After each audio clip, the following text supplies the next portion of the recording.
I'd like to begin by thanking our host, Prime Minister Modi, for the warm welcome he has extended to our team, to the entire delegation. As many of you know, the Prime Minister and I have met many times prior to this visit, from the COP21 Environmental Conference in Paris to several G20 meetings to the Nuclear Security Summit in Washington, and just a few weeks ago on the sidelines of the World Economic Forum in Davos, Switzerland. After all, we share not only a rich history, but a set of values that encourages a natural friendship between our two countries. Prime Minister Modi, it is such a pleasure and a privilege to finally be with you here in India, and I look forward to continued partnership for the years to come. I'm glad to say that we just wrapped up productive meetings during which we discussed issues of mutual interest in the future of the Canada-India partnership. As you saw from the Prime Minister's words, many topics were on the agenda this morning, and instead of repeating all of them, I'd like to focus on three specific areas.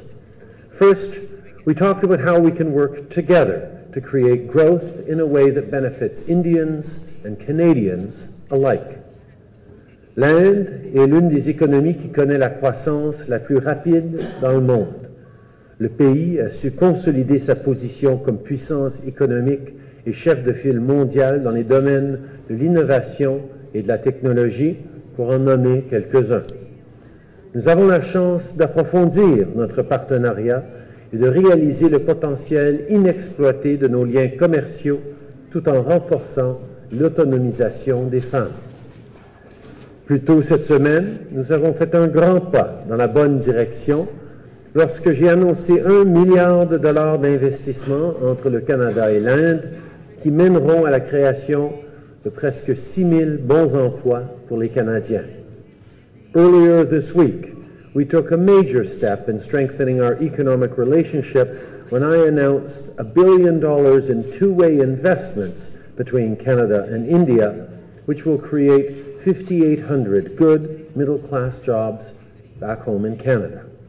Now, this is great news for both Canadians and Indians. Whether it's a Canadian firm exporting to India or India's global companies creating jobs for Canadians, we all win. This is a vote of confidence from the Indian business community in the future of the Canada-India partnership. As Canada looks to diversify its own economy and looks for new opportunities to do business beyond its borders, India is a natural partner and a trusted friend for commercial cooperation. To this effect, Prime Minister Modi and I welcomed the conclusion of and progress on cooperation agreements in areas such as civil nuclear science and technology, information technology, automotive sector cooperation, intellectual property, smart cities, and customs enforcement. That said, a renewed economic partnership must create jobs and help families get ahead. As governments, we have the responsibility to set the right parameters for economic relationships to flourish in a way that benefits everyone, not just the wealthiest few. I know that Prime Minister Modi and I are united in that ambition. Ensuite, nous avons discuté de notre engagement à lutter contre les changements climatiques. Le Premier ministre et moi savons que l'économie et l'environnement doivent aller de pair. Nous avons parlé de l'importance d'accélérer la transition mondiale vers des sources d'énergie abordables, fiables et durables. Nous avons convenu de collaborer à des travaux de recherche et de développement.